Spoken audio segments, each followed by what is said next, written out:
আবার আল্লাহ বললেন, নবী আপনি এমন নবী যেই নবীকে আমি হাউজে কাউসার দিয়েছি।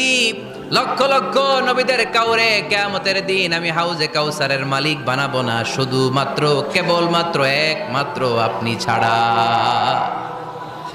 ইন্না আ'তাইনাকাল কাউসার ফাসাল্লি লিরাব্বিকা ওয়ানহার ইন্না শানিআকা হুয়াল আবতার। সুবহানাল্লাহ পড়ে।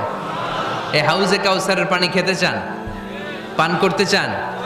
বিশ্বনবী না দিলে খাইতে পারবো আমরা? হাউজে কাউসার পান করতে চান কারা? হাত তুলে দেখান।